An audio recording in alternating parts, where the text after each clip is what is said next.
በስመ አብ ወወልድ ወመንፈስ ቅዱስ አሐዱ አምላክ አሜን። ቅዱስ ባስልዮስ ዘቄሳርያ ስለ ጾም ያስተማረው ትምህርት። በመባቻው ቀን በከፍተኛው በዓላችን ቀን መለከትን ንፉ ይላል መዝሙረኛው ዳዊት። በተከበረው በዓል ቀን የሚለው ይህ ንግግር ትንቢታዊ ነው። ስለ ጾም ሥርዓት የሚናገሩ የቅዱሳን መጻሕፍት ንባቦች ከየትኛውም ቀንደ መለከትና ከየትኛውም መሳሪያ በበለጠ ድምፅ የሚያሰሙና የተለዩ መልእክት ያላቸው ናቸው። ከጾሙ የምናገኘው ጸጋ እግዚአብሔር በነቢዩ በኢሳይያስ ተምረናል። ነቢዩ ኢሳይያስ የአይሁድን የጾም መንገድ በተቃወመበት ትምህርቱ እውነተኛ ጾም ማለት ምን ማለት እንደሆነ አስተምሮናል። ጾም የምንጾመው ለጠብና ለክርክር አይደለም፣ ነገር ግን የኃጢአትን እስራት ሁሉ ለመፍታት ነው እንጂ። ትንቢተ ኢሳይያስ ምዕራፍ 58 ቁጥር 3 እስከ 6። ጌታም እንዲህ ይላል፣ ስትጦሙ እንደ ግብዞች አትጠውልጉ፣ ለሰዎች እንደ ጦመኛ ሊታዩ ፊታቸውን ያጠፋሉና፣ እውነት እላችኋለሁ ዋጋቸውን ተቀብለዋል። አንተ ግን ስትጦም በስውር ላለው አባትህ እንጂ እንደ ጦመኛ ለሰዎች እንዳትታይ ራስህን ተቀባ፣ ፊትህንም ታጠብ። የማቴዎስ ወንጌል ምዕራፍ 6 ቁጥር 16። እንግዲያው በመጨረሻው ቀን እንዳናፍር የተማርነውን ምግባር እናሳይ። ይልቁንም ለቅዱሳን እንደሚገባ መልካም ጠባይ ይኑረን። ተስፋ የቆረጠ ዘውድ አይቀዳጅም።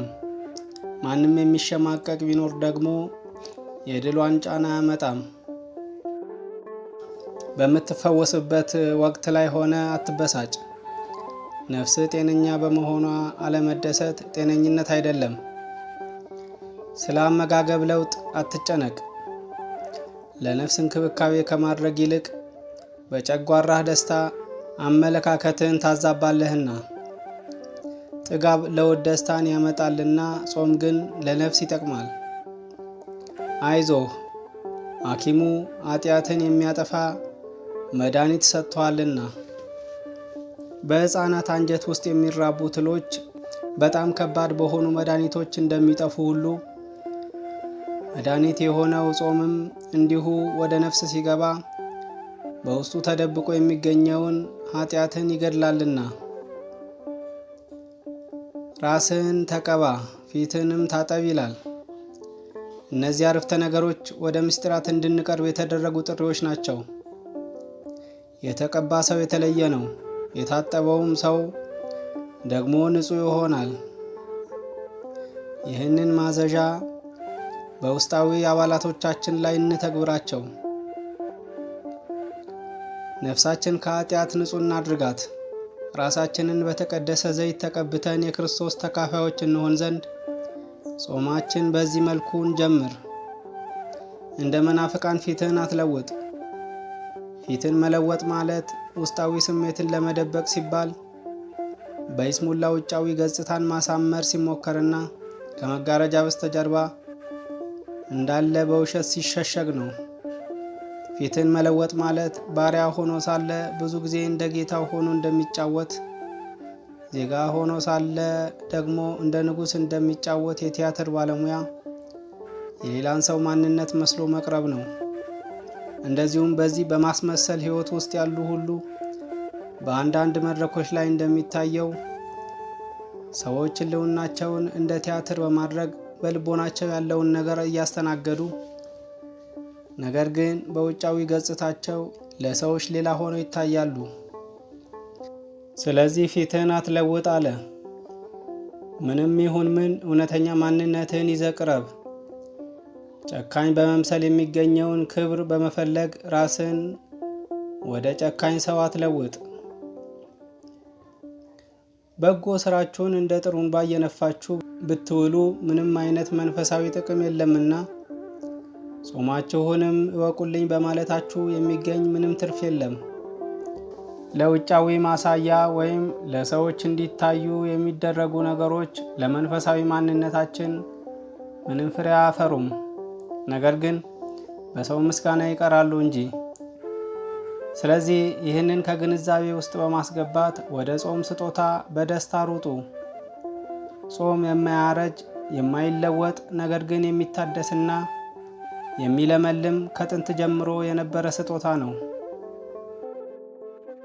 የጾም የተመጣነት ሕግ ከተደነገገ በኋላ እንደተጀመረ የምወስደው ይመስላችሁ ይሆን? አይደለም። ለምን ቢባል የጾም ሕግ በሙሴ አማካኝነት ሕግ ከመሰጠቱ አስቀድሞ የነበረ ሕግ ነው። ጾም በ7ኛው ወር በ10ኛው ቀን ለእስራኤል ከተሰየመው የስርየት ቀን የተጀመረ እንዳይመስል። አይደለም። ጾም የሰው ልጅ ወደ ምድር ከመጣበት ጊዜ ጀምሮ የነበረ ጥንታዊ ሕግ ነው። በገነት ውስጥ አስቀድሞ የተጻፈ ሕግ ነው። ወደ መጽሐፍ ቅዱስ ታሪክ ተመልሳችሁ የጾምን ጥንታዊ ነገር መርምሩ። ጾም የቅርብ ጊዜ አይደለም፣ በአባቶቻችን ሲጠበቅ የመጣ ቅርስ ነው እንጂ። በጥንታዊነቱ ልዩ የሆነ ሁሉም ነገር የተከበረ ነው። ስለሆነም የጾምን ጥንታዊነት ማክበር አለብን። ጾም አዳም የተቀበለው የመጀመሪያው ትእዛዝ ነው። መልካሙንና ክፉውን ከሚያስታውቀው ዛፍ አትብላ ተብሎ እንደተጻፈ ዘፍጥረት ምዕራፍ 2 ቁጥር 16። አትብላ በሚለው ቃል ውስጥ የጾም ሕግ እና መከልከል በደንብ ተቀምጧል። ሔዋን ከዛፉ ላይ ጾማ ቢሆን ኖሮ አሁን ይህንን ጾም መጾም አያስፈልገንም ነበር። ታመናል፣ ነገር ግን ዶክተር አያስፈልገንም እንላለን። በኃጢአት ቆስለን ከነበረ በንስሐ አማካኝነት እንፈወሳለን። ንስሐ ግን ያለ ጾም ፍሬ የለውም።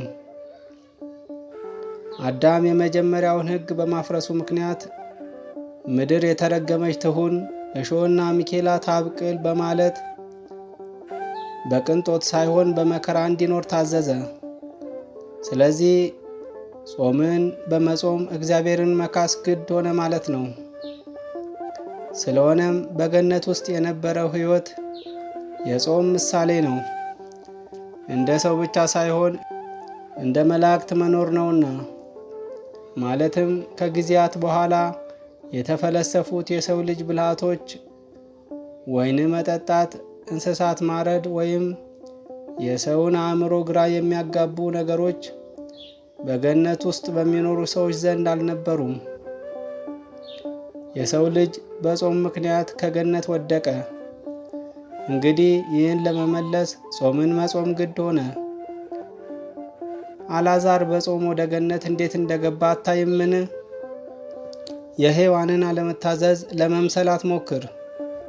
ዳግመኛም የእባቡን ምክር ፈጽሞ አትቀበል።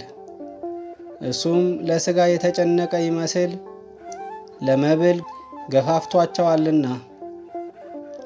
ጾምን ላለመጾም ሥጋዊ ሕመምንና ድካምን እንደ ምክንያት አትጠቀም። እንደዚህ አይነት ሰበብ እያቀረብክ ያለኸው ለእኔ አይደለም፣ ነገር ግን ስላንተ ሁሉንም ነገር ለሚያውቀው ለእርሱ ለአምላክ ነው እንጂ። እስቲ ንገረኝ፣ መጾም አልቻልክም፣ ነገር ግን በሕይወት ሙሉ ጠግበ መብላትን ትችላለህ። እናም በምትበላው ብዛት ሰውነትን ታስጨንቃለህ። ይሁን እንጂ ለታመሙት ሰዎች የተለያዩ ምግቦች ብቻም ሳይሆን ጾምንና ከአንዳንድ ምግቦች መከልከልን የሚያዙ ዶክተሮች እንዳሉም አውቃለሁ። ታዲያ የሐኪሞችን ትዕዛዝ ለመፈጸም እየቻላችሁ በቤተ ክርስቲያን የተደነገገውን ጾም መጾም አይቻለኝም የምትሉት እንዴት ነው? ለሆድ የሚቀለው የትኛው ነው? ቀለል ያሉ ምግቦችን ከወሰዱ በኋላ ሰላም ያለው እንቅልፍ ተኝቶ ማደር ወይስ ሆድን በተትረፈረፈ ምግብ አጭቆ አልጋ ላይ መውጣት? አንድ መርከበኛ ማዕበሉን ለመቋቋም የሚያስችለው መርከቧ ከበድ ያሉ ዕቃዎችን የያዘች እንደሆነ እንጂ ቀለል ካለች በማዕበሉ የመገፋት እድሏ ይሰፋል ካላላችሁ በስተቀር አብዝቶ በልቶ መተኛት፣ አልጋ ላይ ሲገላበጡ ለማደር ከዚያም ሲያልፍ ለማጉረምረምና ለማቃተት አይደለምን? ብዙ ከባድ ዕቃዎች የተጫነው መርከብ በቀላል የባህር ላይ ሞገድ የመስጠም አደጋ ሊወድቅ ይችላል። ነገር ግን የተመጠነ ክብደት ያለው ከሆነ በቀላሉ ሞገዱን ተቋቁሞ ማዕበሉን ይጋልባል። ከማዕበሉ በላይ እንዳይወጣ የሚከለክለው ነገር የለምና። በተመሳሳይም የሰው አካል ሁልጊዜ ከመጠን በላይ የሚመገብ ከሆነ በበሽታ የመጠቃት እድሉ እየሰፋ ይሄዳል። ነገር ግን ለጨጓራ በሚመችና ቀለል ባለ አመጋገብ የሚኖር ከሆነ መርከቡ የአውሎ ንፋሱን ፍንዳታ እንደ ተቋቋመ ሁሉ ሰውም በሽታ ከሚያመጣው መከራ አልፎ ከማንኛውም ውሳጣዊ የስጋ ስቃዮች ተቋቁሞ መኖር ይችላል። በአንተ አመለካከት ከመሮጥ ይልቅ እረፍት ማድረግ ከመታገል ይልቅ መተኛት የበለጠ አድካሚ እንደሆነ እንደምትናገር እገምታለሁ። በእርግጥም ይህ ከሆነ ለሚታመሙ ሰዎች ቀለል ያሉ ምግቦችን በመጠን ከመውሰድ ይልቅ ጣፋጭ ምግቦችን መብላት ተገቢ እንደሆነ ትገልጥ ይሆናል። ሕያዋን ፍጥረታትን የሚገዛው ኃይል በተፈጥሮ ልከኝነትንና ቆጣቢነትን በማበረታታት ራሱን ከሚበላው ጋር እያስማማ ይሄዳል። ነገር ግን ሰውነታችን የተትረፈረፈና የተለያዩ ምግቦች ሲመገብ ይህ ኃይል ሙሉ በሙሉ ሊቋቋማቸው ባለመቻሉ ለተለያዩ በሽታዎች ይጋለጣል። እስቲ የጾምን ጥንታዊነት በመገምገም ንግግራችንን እንቀጥል። ጾም ቅዱሳን ሁሉ እንደ ርስት አድርገው የተቀበሉት አባቶቻችን ለልጆቻቸው በሚያስረክቡት መንገድ እየጠበቁት ከኛ የደረሰ ነው። ስለዚህም ጾም ወደኛ የደረሰው በተከታታይ ትውልድ ቅብብሎሽ ሂደት ነው። በገነት ውስጥ የወይን ጠጅ የለም፣ የእንስሳት እርድና ስጋ መብላትም አልነበረም። ከጥፋት ውሃ በኋላ ወይን መጠጣት ተጀመረ። ከጥፋት ውሃ በኋላ ሁሉንም እንደ አረንጓዴ ቡቃያ ብሉ የሚል ሥርዓት መጣ። የሰው የፍጽምና ተስፋ እልም ብሎ በመጥፋቱ የሰው ልጅ ይደሰት ዘንድ ተፈቀደለት። ኖህ ስለ ወይን አጠቃቀም ምንም አለማወቁ በጊዜው ሰዎች ምንም አይነት የመጠጥ ልምድ እንደሌላቸው ማረጋገጫ ነው። የወይን ጠጅ በሰው ሕይወት ውስጥ ገና መንገዱን አላገኘም ነበርና ሰዎችም አልለመዱትም ነበር። ስለዚህም ኖህ የወይን ጠጅ ሌላ ሰው ሲጠጣ ባለማየቱ ራሱ ሲሞክር ሳይጠብቅ ለመጣው ጉዳት ተዳርጓል። ኖህ የወይን አትክልት ተከለ፣ ከፍሬውም ጠጣና ሰከረ ይላልና። ኖህ የሰከረው ሰካራም ስለነበረ ሳይሆን ምን ያህል ወይን መጠጣት እንደሚችል ስለማያውቅ ነው። ስለዚህ የወይን ጠጅ መጠጣት ከገነት በኋላ የመጣ የቅርብ ጊዜ ነው። ጾም ከዚህም በላይ ጥንታዊ ክብር ያለው ነው። ከዚህም በተጨማሪ ሙሴ በመጾም ወደ ተራራ እንደወጣ እናውቃለን። ጾም ባይጾም ኖሮ ሙሴ ጢስ እየጤሰ የነበረውን የተራራውን ጫፍ ለመንካት ባልደፈረም ነበር። ጾምን ታጥቆ ባይሆን ኖሮ ወደ ጨለማው ለመግባት ባልቻለም ነበር። ሙሴ በእግዚአብሔር ጣት የተቀረጹትን ጽላቶች የተቀበለው በጾም ነው።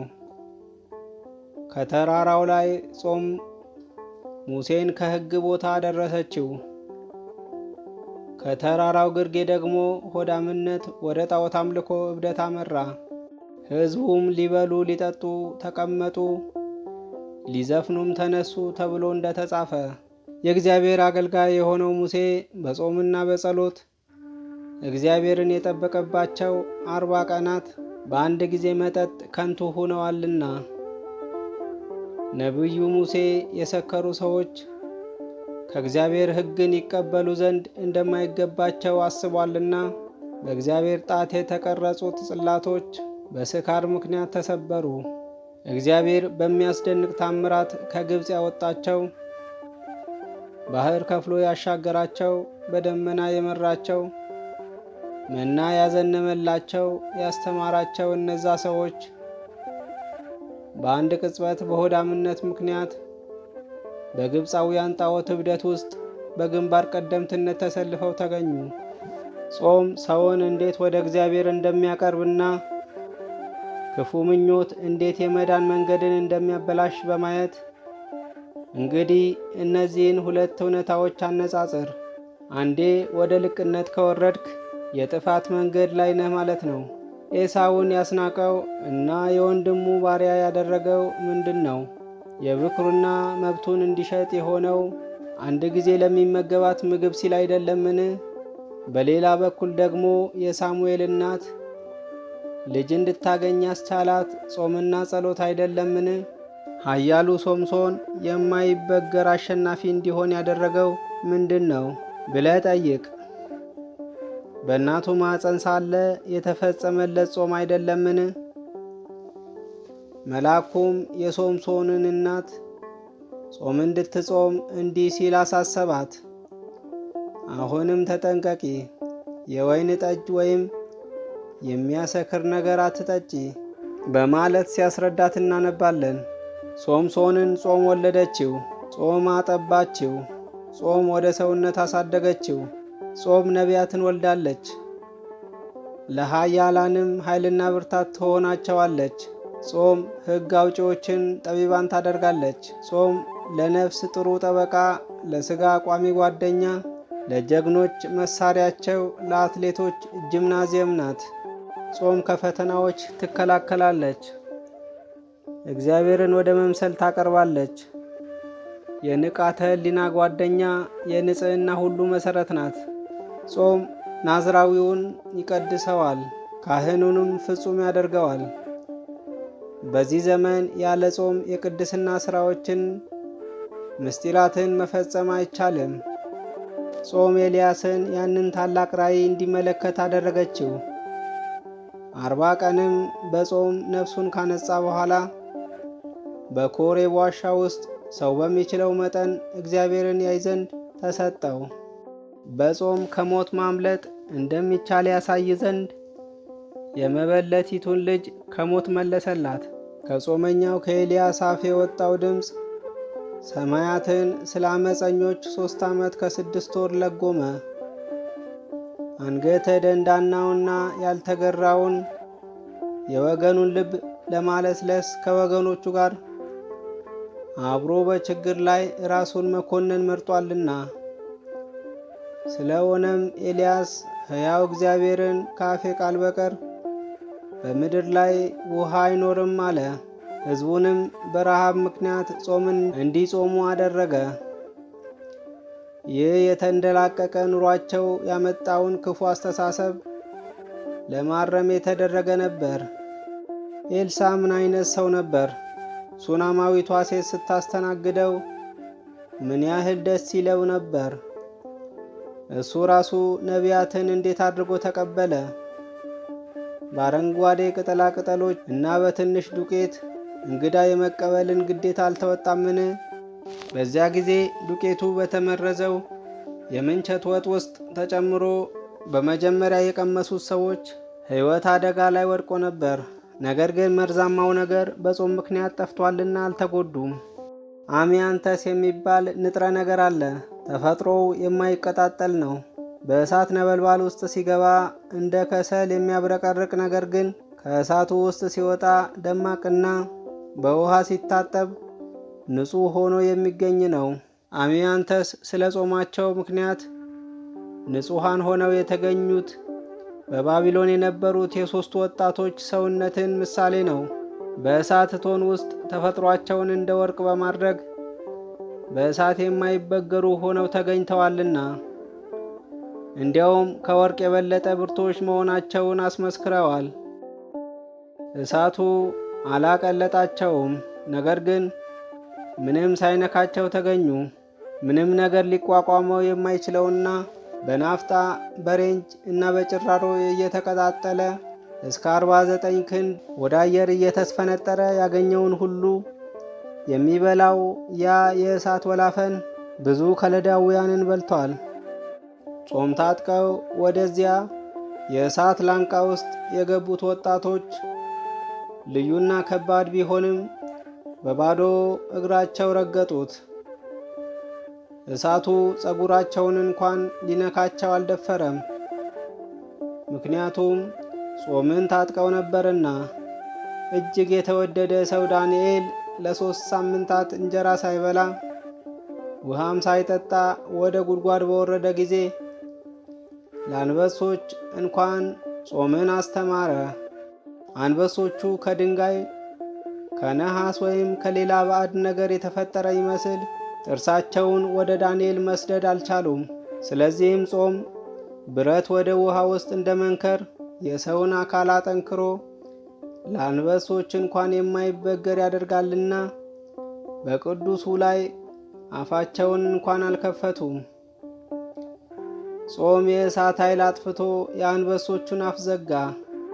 ጾም ጸሎት ወደ መንግሥተ ሰማያት የሚያደርግበት መንገድ ነው። ወደ ላይ ለሚደረገው ጉዞ እንደ ክንፍ ሆኖ የሚያገለግል ድልድይ ነው። ጾም የቤተሰብ ማበልጸጊያ መሳሪያ ነው። የጤና እናት፣ የወጣቶች መንገድ መሪ፣ የሽማግሌዎች ጌጥ፣ የመንገደኞች የጉዞ ስንቅ ነው። በጋብቻ ውስጥ ለተጣመሩ ሰዎች ጽኑ ጓደኛ ነው። ባል ሚስቱ ጾም ስትጾም ሲያይ በትዳሩ ላይ ያለው ጥርጣሬ ይጠፋለታል። ሚስት ባሏ ለጾም ያለውን ታማኝነት ስታይ ከቅናት ወጥመድ ትወጣለች። በጾም ወቅት ሀብቱ የቀነሰ ማን ነው? በቤታችሁ ያለው ሀብት እስቲ ዛሬ ቁጠሩት፣ እናም ከጾሙ በኋላ እንደገና ቁጠሩት። በጾም ምክንያት ምንም አይነት የቤት ዕቃዎች መጉደል የለባቸውም። በጾም ወቅት ስለ መሞቱ የሚያለቅስ እንስሳ የለም። የእንስሳት ደም የትም አይገኝም። በሆድ ወይም በምግብ ምክንያት በእንስሳት ላይ የሞት ፍርድ የሚፈርድ የለም። በጾም የማብሰያ ቢላዎች ንጹህ ይሆናሉ። በጾም ወቅት የምግብ ጠረጴዛው በተፈጥሮ በሚበቅሉ ምግቦች ይሞላል። መጽሐፍ እንደሚል ሸክም የሚሸከሙ እንስሳትና ባሪያዎች እረፍትን እንዲያገኙ ሰንበተ አይሁድ ተሰርቷልና። ጾም ዓመቱን በሙሉ ለሚያገለግሉ ሰራተኞች ከቋሚ ድካም የሚያርፉበት የእረፍት ጊዜ ይሁን። ለማብሰያዎቹ እረፍት ይስጡ። የቤት አገልጋዮቹም የበዓል ቀን እረፍት እንዲያደርጉ ይፍቀዱ። በጾም ወቅት ቢያንስ ቤተሰባችሁ ማለቂያ ከሌለው ግርግር፣ የምግብ ጭስ፣ የስብ ሽታ እና ሰዎች ወዳና ወዲህ እየሮጡ ከሚመጣው መዋከብ ትንሽ እፎይታ ይኑረው። ቀረጥ ሰብሳቢዎች እንኳ አንዳንድ ጊዜ ገንዘብ ላለባቸው ሰዎች ትንሽ የእረፍት ጊዜን ይሰጣሉና ጨጓራ ለአፍ እረፍት ይስጥ። እናም ጨጓራችን ከኛ ጋር ለ55 ቀናት እርቅ ያድርግ። ያለበለዚያ ሁልጊዜ ይጠይቃል፣ እናም አይተውም። ዛሬ እየተቀበለ ነገን ይረሳል። ሆድ ሲሞላ ሰው ሁሉ ስለመታቀብ ፍልስፍናዎችን ያበዛል። ባዶ ሆድ ሲሆን ግን እንደዚህ ያሉ ሐሳቦች ብን ብለው ይጠፋሉ። የሚጾም ሰው ስለ ብድር ምንም አያውቅም። የጿሚ ሰው ጠረጴዛው በአራጣ አይጠረጠርም። ልክ እባቦች በተጠቂያቸው ዙሪያ ራሳቸውን እንደሚጠቀልሉት የአባት ዕዳ ጿሚ ለሆነው ወላጅ አልባ ልጅ አይነካውም።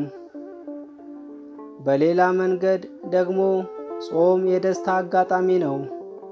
ጥምን በመጠጣት እንደሚረካና ከፍተኛ ረሃብ ምግብን ጣፋጭ እንደሚያደርግ ሁሉ ጾምም የምግብ ደስታን ይጨምራልና።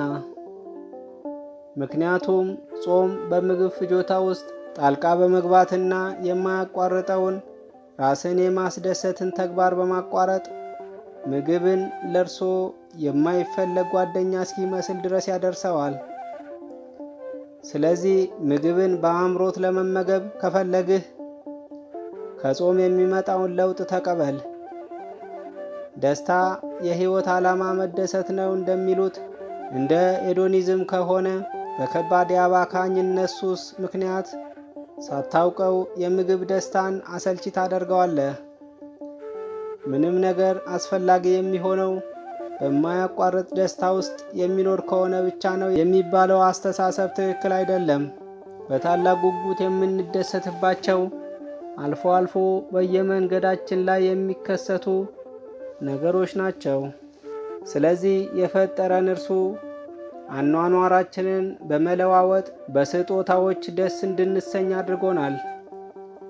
ፀሐይ ስትወጣ የበለጠ ብሩህ እንደሆነች፣ ከእንቅልፍም በኋላ መነቃቃት የበለጠ አስደሳች እንደሆነ፣ ከተቃራኒው ሁኔታ ልምድ በኋላ ጤና የበለጠ ተፈላጊ እንደሆነ እና የምግብ ጠረጴዛውም ከጾም በኋላ የበለጠ አስደሳች እንደሆነ አትመለከትምን? በዕድሜ ልክ ቅንጦት ለእሳት የተዳረገውን የሀብታሙን ሰው ምሳሌ ፍራ።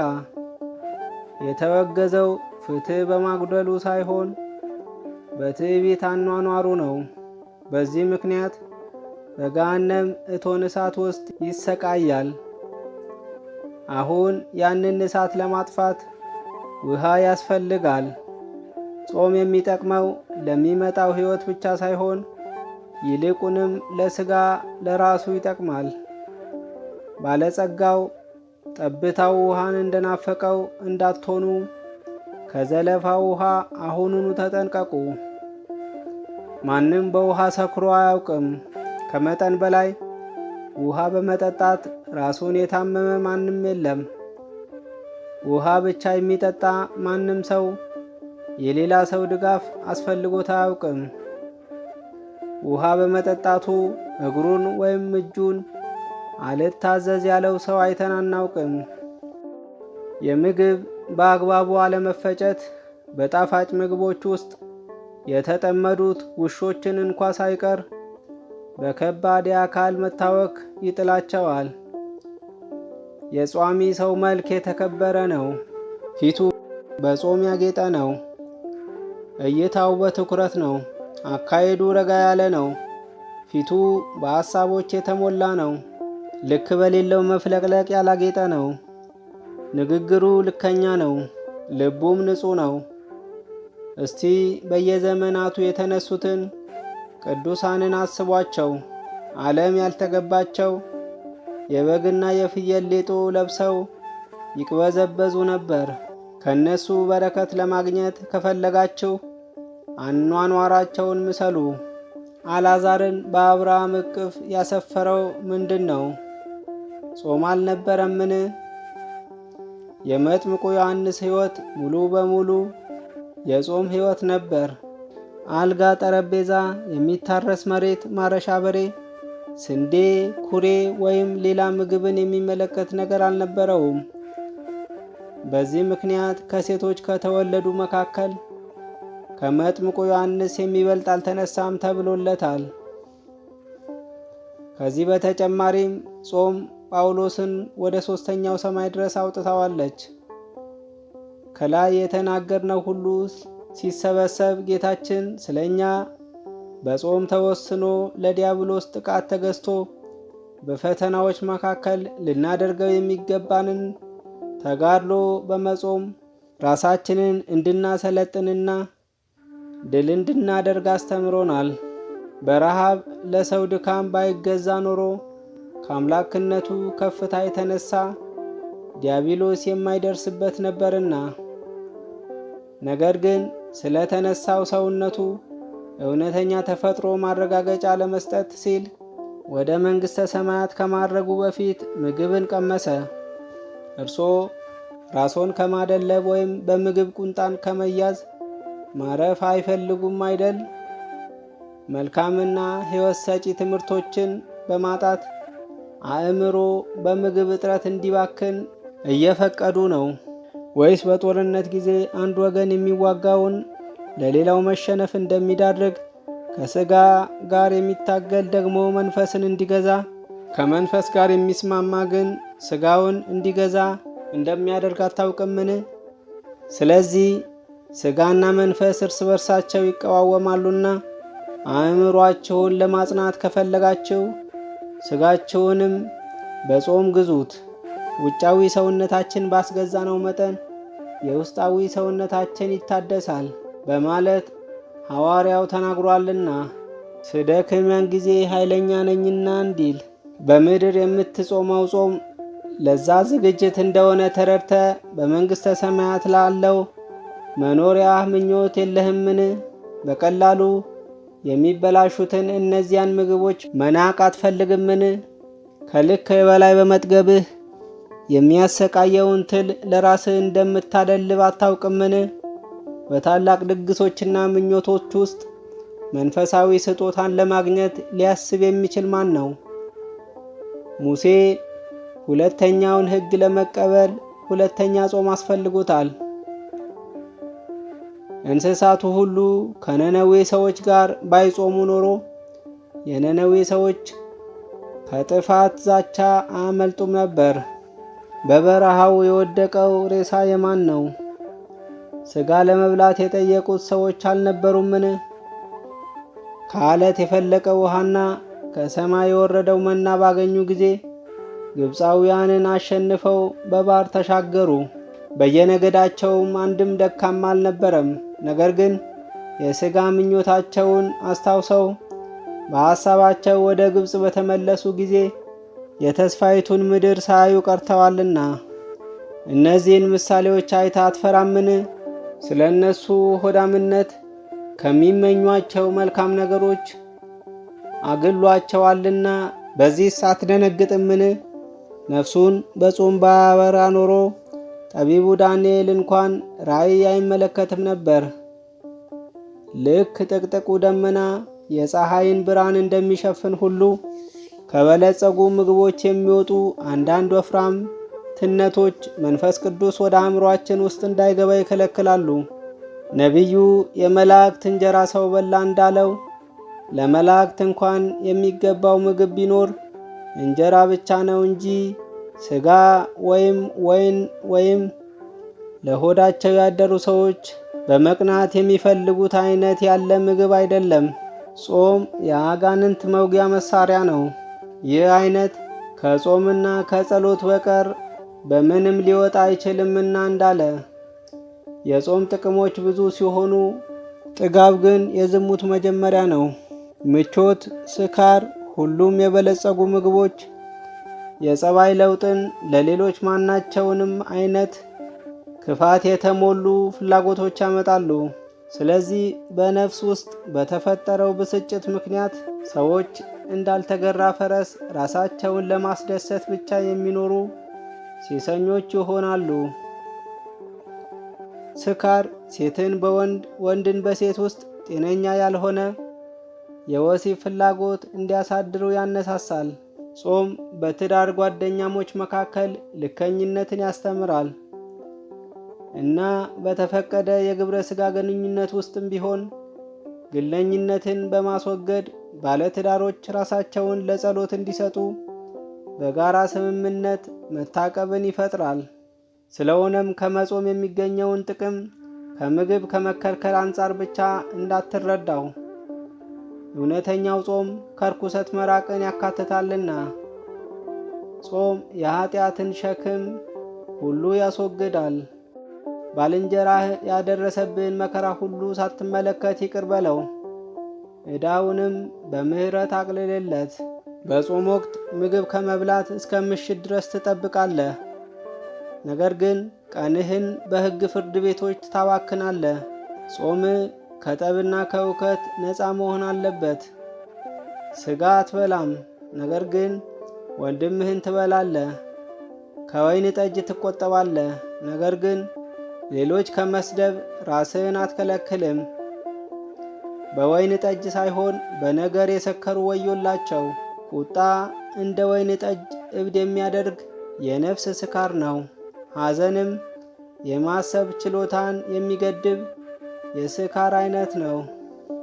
ተገቢ ባልሆኑ ነገሮች ላይ የፍርሃት ፎቢያዎች ሲኖሩ ነፍሴ ከጠላት ፍርሃት አድናት ይላልና ፍርሃት ሌላው አይነት ስካር ነው። እናም በአጠቃላይ የአእምሮ መዛባት የሚያስከትል እያንዳንዱ ስሜት ስካር ተብሎ ሊጠራ ይችላል።